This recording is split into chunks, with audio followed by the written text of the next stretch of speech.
The NFL draft, is in the books, and we've got opinions. The NBA playoffs continue on. We've also got opinions, especially when it comes to Michael's 76ers. Welcome into Hour 2 of the Lombardi Line, presented by DraftKings. We're live on VSiN and DraftKings Network. Michael Lombardi and Stormy Buonantony with you. And I feel like I was getting ahead of myself there, thinking about NBA, because as I tee you up for today's edition of What's on Michael's Mind, I know it's 76ers related. Where are we going today? Well, it's on my mind. I don't think you can blame the Philadelphia 76er fans for selling their tickets in a secondary market. It happens all the time. The Knicks fans are passionate. I think the Knicks fans believe in their team. All due respect to Mr. Embiid, I'm not sure the Philadelphia 76er fans, the one that really understand, not the Twitter ones, that they're buying the team. They're not buying anything. I mean, we've all seen the movie before, Stormy. We've seen the movie of we're not going anywhere. You know, we don't have the right complement around Embiid. We don't have him. He's hurt. We don't have the right pieces, yada, yada, yada, all that. And so there is kind of an air of negativity or pessimism, if you will, around the 76ers, which to me on a beautiful Sunday afternoon, if you were all in and they had some Villanova players, which they refuse to want to have, maybe they would come in. But I think it's really wrong to blame the fans. I really do. I think it's wrong because they have supported the team. And there's no better sound, Stormy. There is no better sound in all my life besides listening to Sienna talk or my grandkids talk. The greatest sound of all is the sound of silence when you win on the road or you quiet fans down with your play on the court or on the field. And all they had to do was take care of business. All he had to do was show up in the fourth quarter. Instead, he goes to the press conference. The rebounds went the wrong way. You know, it's the fans. It's not the fans, brother. It's you. It's you. Nobody's buying it. You can't con anybody anymore. Either get in shape, play your heart out, play the fourth quarter, because everybody has numbers on you in the fourth quarter that are ridiculous. Like in every series, you've gone less than what you did in the regular season. And if you know anything about the NBA, it's all about the playoffs. So that's on my mind. I think it's unfair to Philadelphia fans to have to take that negativity from a guy who's really given them nothing back. They got him the MVP. He's the only MVP in the history of the sport who's never gotten to a final. It was funny listening to his comments after the game about the fans because he led his comment by saying, I'm not trying to call our fans out, and then proceeded to say, I've been here for 10 years, and this kind of pisses me off because Philly is supposed to be considered a sports town. They've always shown up, and I don't think this should happen. It's not okay. And like I mentioned in Hour 1, Michael, if he thought that the fans weren't out in this game, just wait until they go to the Garden coming up tomorrow, because it's going to be working against them the entire time. And already on the court, you talk about it a ton. They looked slow. They couldn't get any rebounds. The second chance points are always going on the other side. It just looks like every step of the way when these games have been close, the Knicks have wanted it more, and the 76ers haven't been there. So, and your boy, the Joel Embiid hasn't been there. I think you're right, Stormy, and I don't think the team buys into it. I mean, Maxey plays his tail off, but here's what I will make a prediction, and I don't know if DraftKings will put this bet up yet, but we're about maybe 60 days away from Joel Embiid requesting to be traded. We're going to see that. That's the next step. Like, when I first saw that he was blaming the fans, I texted a very prominent NBA enthusiast who covers the game. I said, this is now the beginning of I want to be traded, which has been coming along, right? They can't fit. It's not going to be the team. It's not going to be his fault. It's going to be the team's fault for not surrounding him with the right players when they've been trying for 8 years. When Larry Brown went to the 76ers, and I love Larry. I wish I could ask Larry what he thought. But Larry went to the Sixers. He said to the team, look, instead of playing to Iverson, instead of playing 1-on-5, why don't we play 5-on-5? So instead of you being the point guard, we'll make you the off guard. And so everybody else is involved, and he trades for Eric Snow. Well, he figured out how to build a team around Iverson. They've yet to do that with Embiid because he's an impossible player to build a team around because he's not a low post player. He's a small forward. This is going to be a big hole for the 76ers to climb out of if they can. They have never come back from down 3-1 in a series, and that's the position they'll be in tomorrow night. The Knicks, a 4-point home favorite, total 203.5. With that, we also have 3 games coming up in the NBA tonight, Michael. And just before we get into some NFL draft stuff, any thoughts on any of those games that intrigue you right now? The Celtics are a 10.5-point road favorite in Miami. OKC laying just 5 in what could be a closeout game in New Orleans against the Pelicans. The Lakers getting 7 against the Nuggets, another situation that could be a closeout game, but at least the Lakers didn't get swept. At least they put that freaking 11-0 record to bed. I actually watched that game really closely, and I just felt like Denver didn't shoot well in the game. You know, I felt like, didn't you get the sense, and maybe you were doing your USFL, but didn't you get the sense that Denver was going to make the comeback and win the game late? And they just could never make shots. And give the Lakers credit, they fought hard. But now we're back in altitude. I don't see it. I think 7.5 is a lot of points. I really do. To me, I would be tempted to take the Lakers and the points, but I don't trust it. I really don't. Yeah, I think the Nuggets probably win and close this out. 7 does feel like a lot, especially considering LA has had a first-half lead in every game in this series. And quite frankly, maybe that's the play. Maybe you look at the first half spread for LA or the first half money line there and get a plus money price. But again, those 3 games coming up tonight as the NBA postseason continues. We've talked a lot about the NFL draft, and we will throughout the course of the hour. Mike Pritchard is going to join us a little bit later. Former Atlanta Falcon, so very curious to get his opinions on his former team. Go ahead. Yeah, me too. Is he gonna defend this, or what are we gonna do here? I can't wait to hear what Michael's got up his sleeve. I don't know if he's ever been on a team that has 2 quarterbacks that they're counting on, so we'll see. We'll see if he puts on his Danny O hat. But I wanted to ask you about the New York Giants, Michael, because not only did they not elect to take a quarterback with that number 6 overall pick in this class, but they're also one of 3 teams that did not draft an offensive lineman. And that is despite this group giving up 85 sacks last year, was the most that any team had allowed in the last 40 years.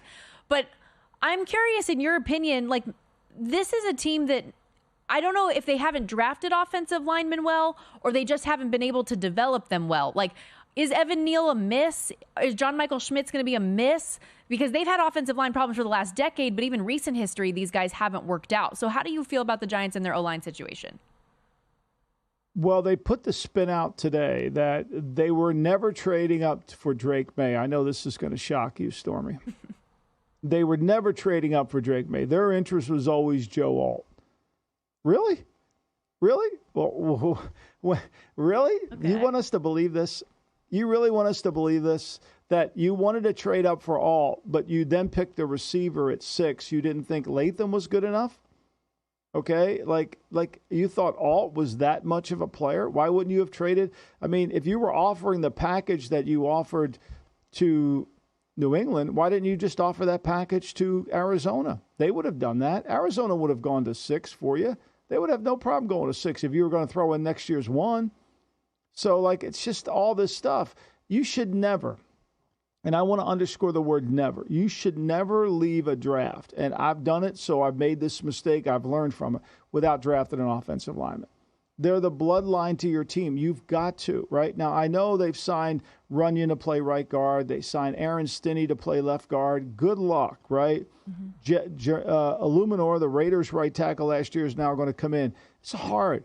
Evan Neal did not play well. They have one legitimate offensive lineman in Andrew Thomas. Now, whether Michael Schmidt can come through, we'll see. But they can't protect. And we've had Chris Sims on the show many times, and he's talked about the lack of protection for the quarterback. And this is why the Giants, over the last 10 years, are the only NFC East team that has never won the NFC East, even though it rotates every season. And they have the least amount of wins of any team. The Giants have a selection problem. They have an evaluation problem. They don't want to admit it because they love their picks. They love Daniel Jones. They love it, right?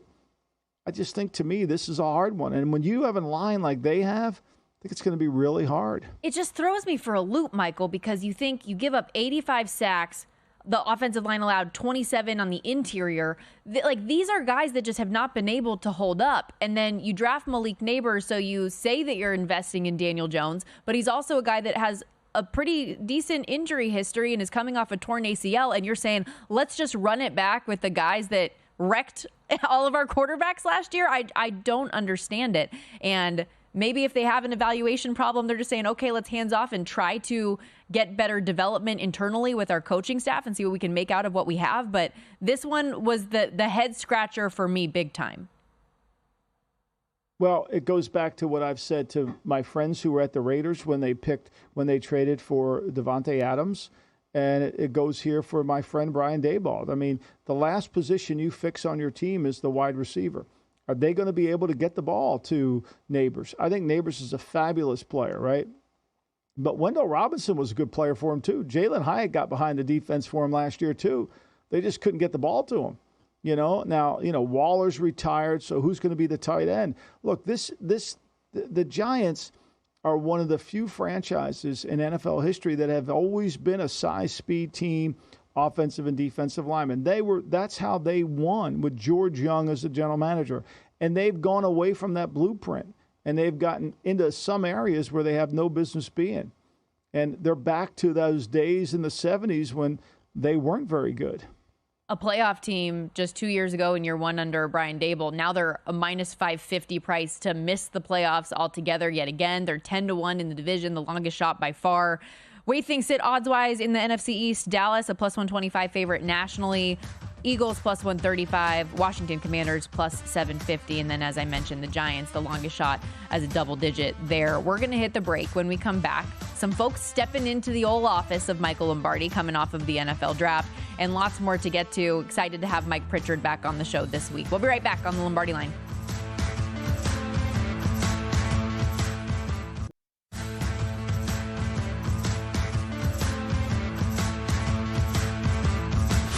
This is the Lombardi Line with former NFL executive Michael Lombardi. Now here is your host, Stormy Buonantony, on VSiN, the Sports Betting Network. If you're looking to bet the NBA smarter tonight, VSiN.com has you covered. In addition to best bets article laid out each and every day from our guy, Jonathan Von Tobel, we've also got top plays based on betting splits, power ratings, and trends from our own Steve Makinen. Plenty of daily MLB, NHL postseason action, everything you need in one-stop shop at VSiN.com. The appointments are lined up. You waiting for somebody in there? Got an appointment. And it's not about what you want to hear, but what you need to hear. It's not personal. It's strictly business. It's time you and me had a private talk, Winger. Step into my office. It's Step Into My Office with Michael Lombardi. Mr. Lombardi, we'll see you now. All right, Michael.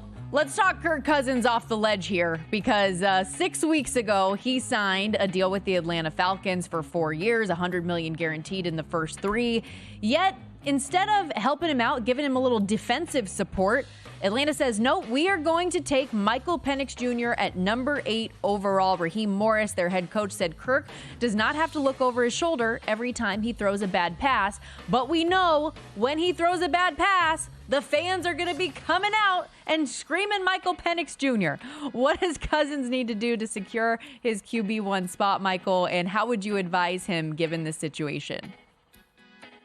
Well, I think, Kurt, you're in a really tough spot, because what you want to do, and I'm sure what you had planned to do, was try to develop the team around your characteristics, right? You want your personality within the team. And I think ultimately this becomes now everybody becomes a general manager. Everybody evaluates practice. Who's better? Who does this? They'll say it'll raise the competition level and they'll get the best out of you. I'm not sure that's the case, because the connectivity between you and the team has to have no doubt, right? The second string quarterback is always the least talented quarterback. It's always pretty clear. In this case, it may not be clear, because this kid can throw the football. So what I think you have to do is balance yourself really easily.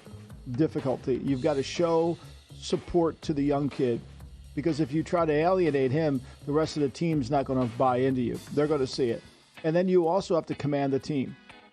And you and Raheem have to sit in a room and really go over it and understand that, because there should be some kind of understanding now that he is part of the team, and how do you embrace it? Because what's going to happen in scout team is he's going to look really good, because he's going to look at cards. You throw the ball here, you throw the ball there. There's no pass rush, right?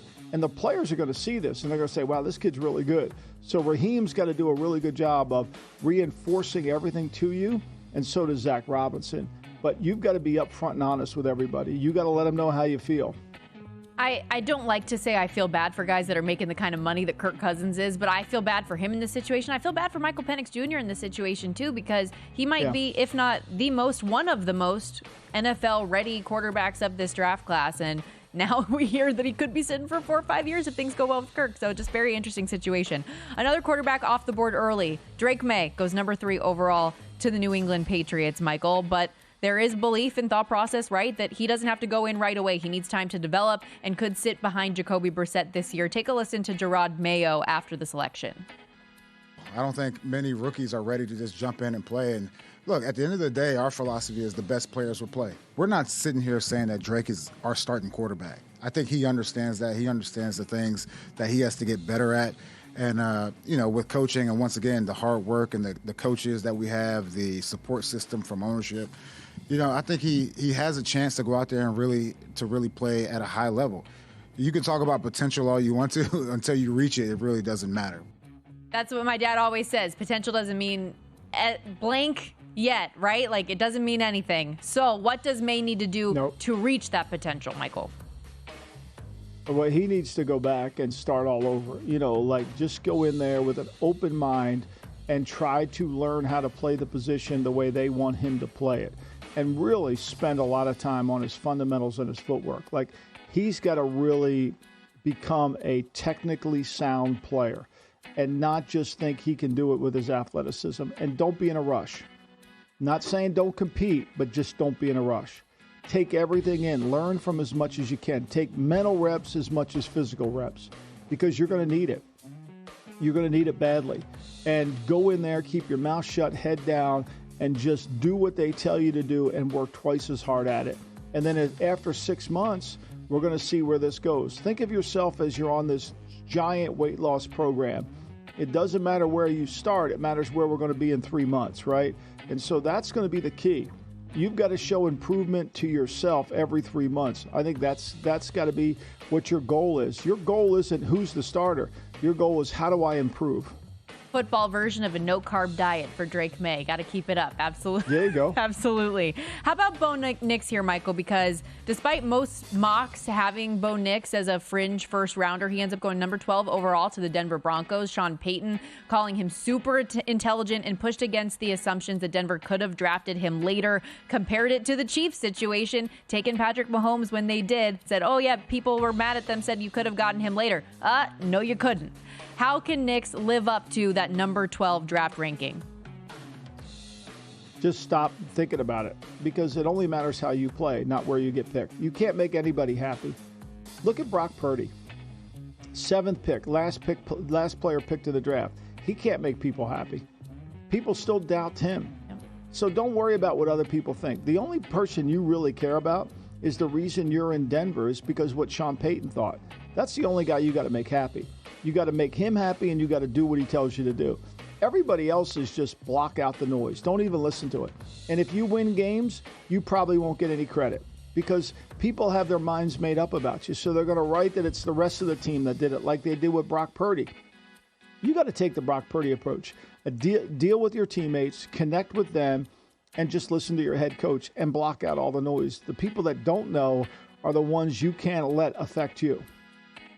Kevin O'Connell, head coach of the Minnesota Vikings, steps into your office, Michael, this offseason. They added Sam Darnold on a 1-year, $10 million contract, and then in the draft traded up to 10 to grab J.J. McCarthy. GM Kwesi Adofo-Mensah told reporters that Minnesota would not rush McCarthy's development. So if you are Kevin O'Connell, what should he be looking for and from in J.J. McCarthy if he plans on giving him the reins of the offense at some point?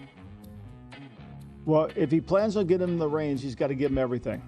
Like, you can't have two offenses. You can't have the Sam Darnold offense, and you can't have the J.J. McCarthy. You got to see if he can handle it. Volume is what gets most quarterbacks, right?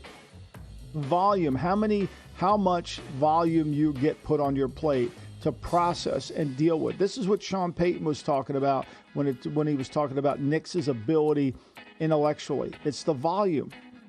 How much volume, how much of the offense can you handle? Well, if you want to win games and Darnold can handle a lot of it, McCarthy's going to have to handle as much of it as he can. And don't worry about if he makes mistakes. Like, that's the one thing I would tell every one of these young quarterbacks. Make as many mistakes in practice as you possibly can, because they call it practice. Just don't make 2 mistakes in a row. Just don't make the same mistake over and over again. That's when you lose your credibility. That's when you lose your support system. Learn from your mistakes and move forward. And you have no timetable, JJ. All you have to do is learn what to do and then do it when you figure it out. And take your time, because they've got Darnold there to protect you. And don't try to become a hero overnight. As much as I talked about J.J. McCarthy throughout this draft process and how I wasn't a believer, it's not that I'm not a believer in J.J. McCarthy. It's that I wasn't a believer in him being a top 5 pick. I think he's in a great situation in Minnesota. Have that time to learn and develop a little bit and see what he becomes. I'm excited for him with the Vikings.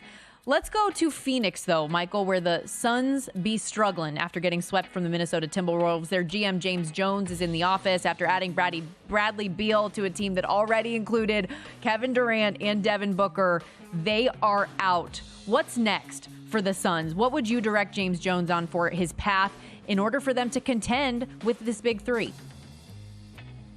I really like James and have great respect for him. And I think with James, what you have to do is be honest with yourself. Can you make another run with this team? What was wrong with this team that you could not beat Minnesota? And you know that guy in Minnesota who's becoming the second coming of Mr. Jordan is not going anywhere. So how are we going to get out of the West if we can't beat them? And I think you got to be really honest. And then once you're honest with yourself, how do you fix the problem? You can't get away from Beal's deal. Everybody told you, you got to get Beal, you got to get Beal. You listened to it, and it didn't work. Now you got to do what you think will work. And does that mean tear it down? Does that mean trade assets? You can't trade Durant. You're not going to be able to trade Beal. You don't want to trade Booker. I don't know how you solve the problems. You don't have any draft picks. So you got to sit down and say to yourself, either we sell off these picks, we sell off Durant, and we sell off Beal, and we'll eat the money to get picks and just go into the tank, or how do we piece it together? Your owner's not going to want to try to piece it together. He wants to win. But you and I both know old players don't get young.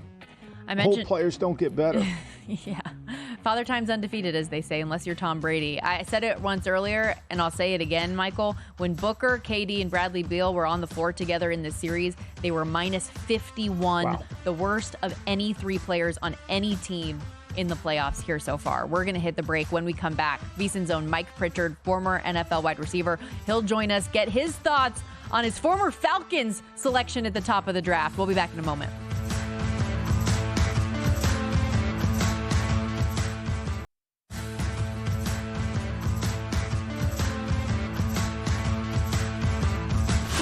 This is the Lombardi Line with former NFL executive Michael Lombardi. Now here's your host, Stormy Buonantony, on VSiN, the Sports Betting Network.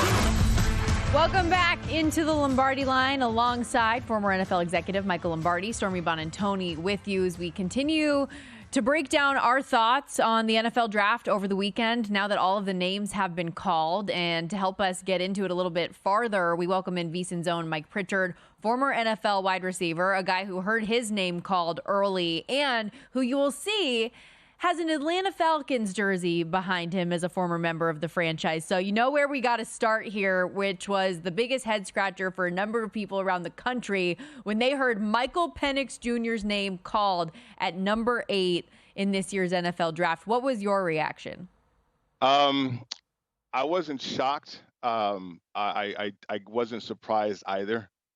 It was just a roundabout way of what the Falcons are capable of doing. By the way, I'm thinking about taking that jersey down. I got 2 other jerseys I could put up there. True. But I think, you got Raheem Morris is back there and you're trying to stabilize a position. And maybe they want to project that they have a stable situation with the quarterback position now that they have Kirk Cousins and Michael Penix Jr., right? And so I don't know if they can make it work. We'll see.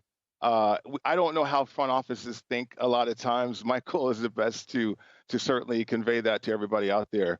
But was he the best player available on the board? No. Was he the best quarterback in this draft at that position at that time? No. Is he a fit? When you have a right-handed quarterback in Kirk Cousins, okay, now you're going to switch to a left-handed quarterback in Michael Penix Jr. that doesn't bode well in the locker room, or it doesn't really jive well, because you're talking about two different offenses that way. So to sum it up and to answer your question, I don't know what the hell the Falcons were thinking, to be honest with you. All right, so let's take it from your point of view. You've been in that locker room. For me as an executive, I want my quarterback to be the leader. I want him to be the hardest worker. I want the team to gravitate towards him. As Bill Walsh once told Steve Young, 1 minute to go, we're down by 4. You go in that huddle, everybody believes you can execute. How does Atlanta create that dynamic when you have two players that one is incredibly talented, the other's played really well? How do they create that dynamic? Well, it's going to be difficult. And it's a great point by you, Michael, because I think that's what Kirk Cousins was upset about. Not the fact that he's scared that this guy's going to take his position, but he's like, okay, I'm going into a new situation at quarterback in Atlanta. How am I going to take over that locker room now if, you're talking about the future with Michael Penix Jr., but the present and the here and now is with me? And I got to win over this locker room. I got to establish that credibility. So that's what makes it more difficult.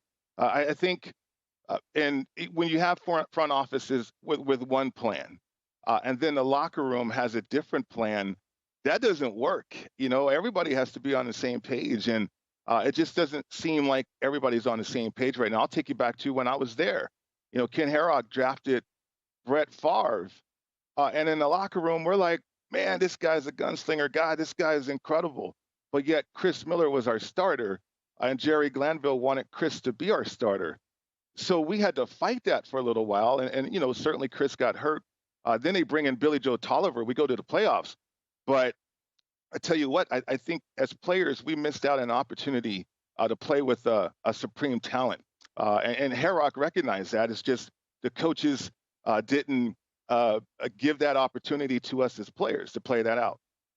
Well, and I keep thinking too, Pritch, from the Michael Penix Jr. vantage of this, how excited you must be to be a top 10 pick, and then you realize where you're going in the situation with Atlanta, where you're already 24 years old. If Right. Kirk Cousins does have success, to Terry Fontenot's point after the draft was over, talking about, like, hey, if he sits 4 or 5 years, that means things are going well. Okay, that means you're going to pick up a fifth-year option without having seen him, and your quarterback's 50 years old now. Okay, he's only going to be 28, but still, you get what I'm saying here. It's a very unique situation that they did after, just 6 weeks ago investing in someone else. I feel for Michael Penix in this situation, too. Right, and those are headaches that are going to happen for the front office, I believe, because if Michael Penix feels like he needs to be on the field, he's going to force that issue. And Michael Lombardi just brought up, the Steve Young, Joe Montana thing. I mean, Steve Young kind of forced himself onto the field, and that had to happen. And so they traded away Joe Montana, which was the right move for everybody. But, if you're Michael Penix, you're not going to want to sit for 3 or 4 years. And I don't think Atlanta even thought about that. How do you develop Michael Penix? That's another question, That's another Mike, one. right? So usually when you have a void at quarterback, you're developing the quarterback. You have a bridge player that the team knows, and then you're giving this guy all the reps you can possibly give. But Right. How do you give this guy reps? How do you make him a better player? How do you look, here's what I do know, and no one said this, including myself, but it just came to me. The offenses for Kirk Cousins and the offense for Michael Penix are two entirely different offenses. Exactly. I'm not saying Kirk Cousins can't throw the ball down the field, but Kirk Cousins is really a pure West Coast guy. This Michael Penix is an over route, deep nine, hard. I mean, it's a different offense. It just doesn't make sense on any basis. Right. It doesn't make sense. And, everybody's got a plan until they got punched in the mouth, right? And, Atlanta's going to get punched in the mouth sooner than later. I don't know what scared them to run on quarterbacks. It wasn't even there. I don't know if they were even going to anticipate that happening either. But I can't explain it. They've gone offensive player year after year recently, too, which, you're stockpiling a lot of players on that side of the ball. But at what point is your plan going to be realized? At what point are you going to be able to implement whatever plan you think you have? Yeah, and I mean, I don't know who was trying to trade up for Michael Penix at that point, right? Like, No, they had you're their right. choice of whoever was on the board. All the talk about trading up was about J.J. McCarthy or Drake May or even the Raiders and Jaden Daniels. So just very unique and high expectations nonetheless for this Atlanta Falcons team moving into 2024. They're an odds-on favorite in the division, 9.5 win total, minus 300 to make the playoffs this year. Let's look ahead to your position and where some of these wide receivers landed. Any particular landing spot or fit that you found was maybe the best of that first round? You know, a lot of people are talking about Ladd McConkey going to the Chargers, which that's interesting. That's intriguing. I think Odunze going to Chicago, just because of the injury history with Keenan, right? I think you're going to see that guy on the field, and you're going to see him in a lot of positions to make plays, too, with that dynamic quarterback. Neighbors, good luck in New York. Good luck out there. I hope New York can bounce back because he's a great talent too. But Marvin Harrison Jr. The thing that stood out to me about this draft was it was all chalk, right? You think about the mocks and you think about how it really played out. Even the trade with JJ going to Minnesota, a lot of people anticipated that. And so I wonder if that's going to be predictive for us as bettors later on. That everything in the league is projecting to us as chalk right now. So as far as these receivers, I mean, the position is wide open. I think Rookie of the Year is going to be a competitive situation too. Bowers going to the Raiders is really intriguing because of the middle of the field, and when you have Devontae Adams on one side as well. So the whole position as a whole, Stormy, certainly there's an importance to it. And we saw that the NFL played that out with the draft. But, I think there's a lot of guys in some unique situations and some great situations for later on this year. Don't you think Harrison would be, other than Caleb Williams, would be the best play for Offensive Rookie of the Year? He's going to get the ball. I mean, there's no question. And he's one of the best covered receivers in the draft. He's got great body control, great hands. And even if he's covered, he's open. He's gonna produce a lot of numbers, don't you think, Mike? Yeah, I do. I really do. He's the only guy, right? He's the only show in town, really, as they say. And if you're the only show in town, you're going to be featured. And so I think Marvin Harrison Jr. is going to get that opportunity. Over in Chicago, you wonder if it does come together with Caleb and certainly Commit and everybody they have in offense. And Rome is lost in the shuffle. Rome is that Devontae Smith kind of player, right? Nobody's going to pay attention to him as they're paying attention to A.J. Brown and others. And all of a sudden, Rome is crushing you one-on-one against somebody else. Or same thing with T. Higgins. And you think about Jamar Chase. I mean, the combinations of the younger players that Chicago has right now allows for Rome to be that surprise guy. But I agree with you. I mean, Marvin Harrison, he's a show. He's a big show in town, and he's definitely going to be featured that way in Arizona. 30 seconds, Pritch. We'll throw that Denver Broncos jersey up in the corner for a moment, one of your former teams. How'd you like the Bo Nix pick? I was shocked by it. I didn't think it was going to happen. I think the run on quarterbacks scared Sean Payton and all that, which I don't know why. But they could have got him later on if they wanted to. But that's the guy that they wanted, so you can't fault them for that.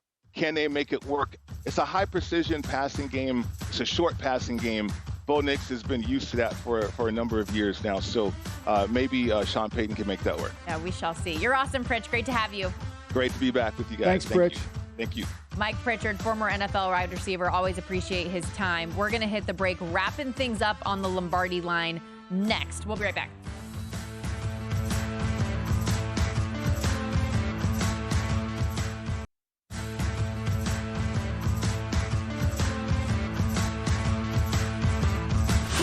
This is the Lombardi Line with former NFL executive Michael Lombardi. Now here is your host, Stormy Bonatoni, on VSiN, the Sports Betting Network.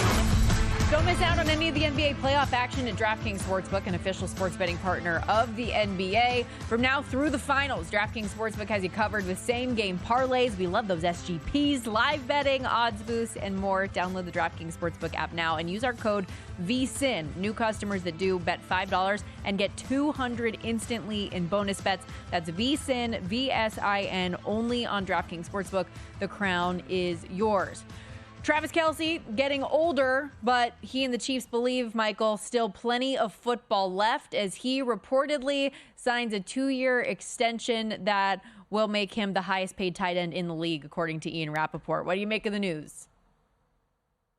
Well, I mean, look, I've said this many times about Travis Kelce, that he has done the Chiefs a great service by taking money as a tight end when in reality he's really a wide receiver. And he could easily argue that he should be paid one of the highest paid receivers in all of football. And he's done a great job of not having that on his plate. But, you know, I think this is more of a payback than it is a pay forward because he has done that and he's entitled to this. And I think that he will. But he's certainly not the same player he was 2 years ago. It's not. Nobody doubles him as much anymore.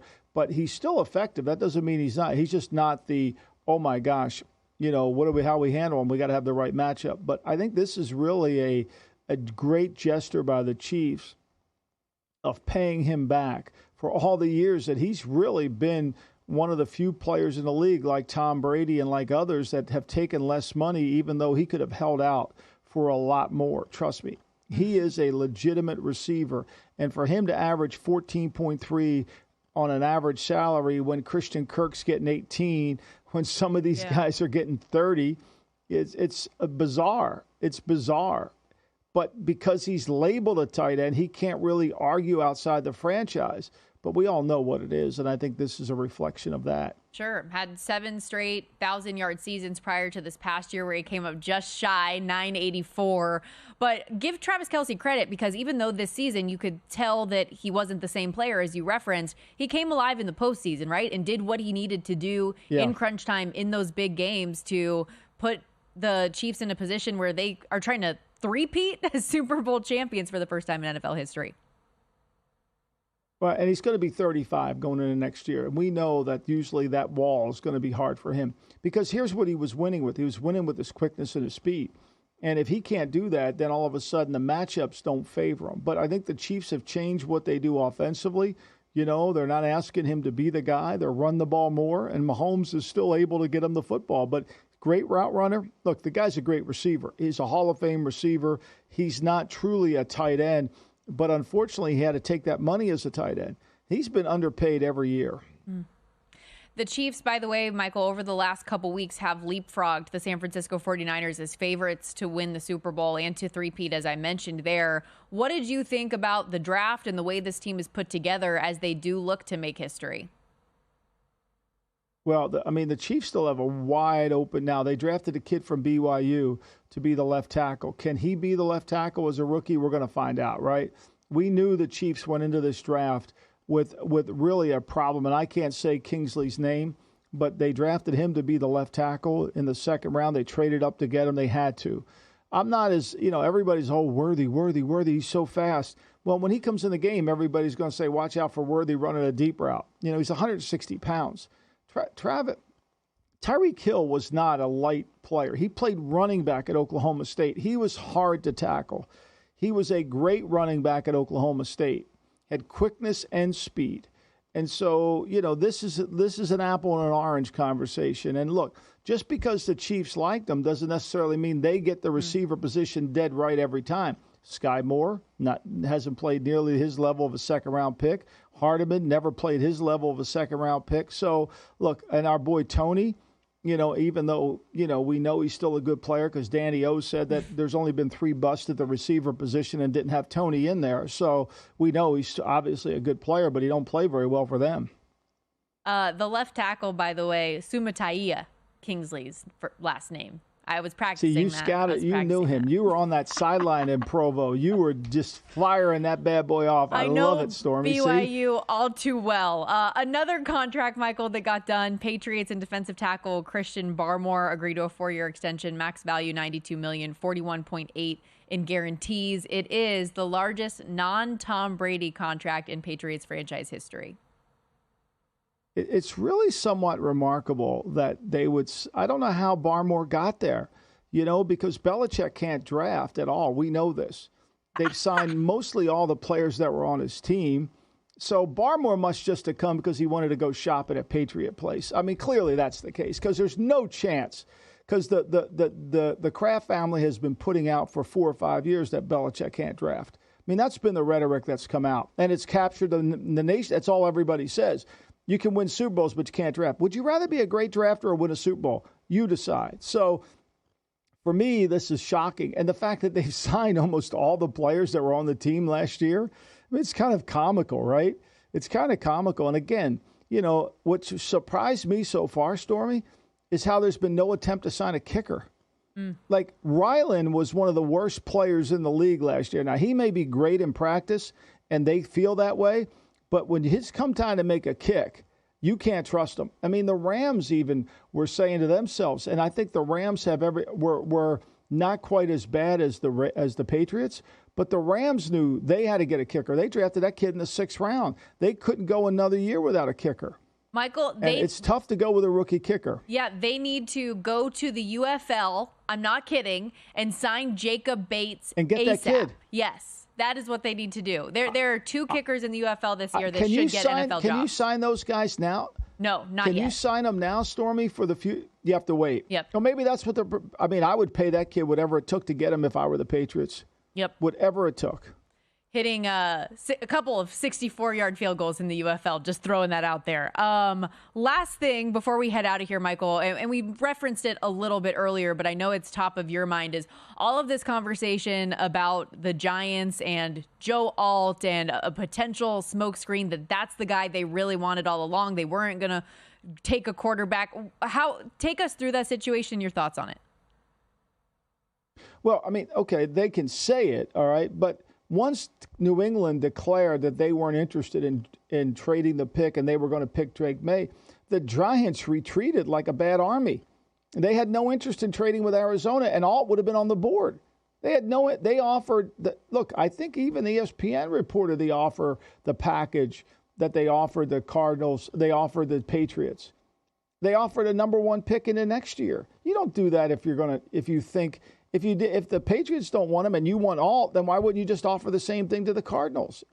Why are we insulting my intelligence? Just admit it. You spent so much time on the quarterbacks. We know you did. J.J. McCarthy even admitted you spent a zillion time with them. So, now you're going to come out after the draft and say it was all Alt? Well, you never made an attempt to get to 4. You never made an attempt to get to 5. You never made an attempt to get anywhere. You only wanted 3, and when 3 wouldn't trade you, you went home. And then remember what John Mara said at the owners' meetings.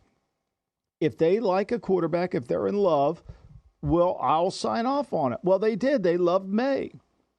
So I find this really hard. But this comes out now. What is this now? This is trying to get your quarterback, Daniel Jones, back in good graces. And the fact, if you weren't trying to get a quarterback, why did you bring Russell Wilson in for a workout? Why did you have him come to the first place you stopped? Why was that? Let's start to add up some of the things that you did that indicate what you were trying to do, and now you're going to lie about it and say, oh, no, they never wanted a quarterback. Well, then why'd they waste all that money? Why did they go and do all the things? They were flying all over the country, Stormy. No, you're correct. This report, by the way, just for anyone who hadn't seen it, came from Adam Schefter. He was on the Pat McAfee show earlier today, and he said, I believe the Giants wanted Joe Alt to fall to them. And it kind of made it seem like He didn't say I know. He did not say I know. He said I believe. See, you got to really understand terminology here. If he would have come out and said they were taking Alt 1,000%. Then it's, I believe. See, and that creates some doubt. So then the Giants can come in and say to Daniel Jones, we did our research, but we were never doing that. Well, why didn't you try to trade with Arizona for Joe Alt?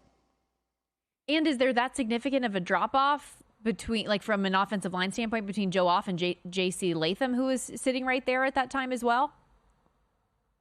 Great question, Stormy. If you wanted to, why'd you take it when it's a tackle-rich draft? There was only one tackle you liked. Did you watch Evan Neal play? You don't have any tackles. You got Luminor playing right tackle for you. I like Jermaine Luminor, but that's not the answer. Come on. I mean, it's just all to kind of make up to Daniel Jones, kiss, and be nice. And they're just deciding to forget about the 85 sacks that unit let up last year. You do you, New York Giants. Wow. That's a wrap for us today. We'll be back here same time, same place tomorrow. Stick around for Sharp Money next.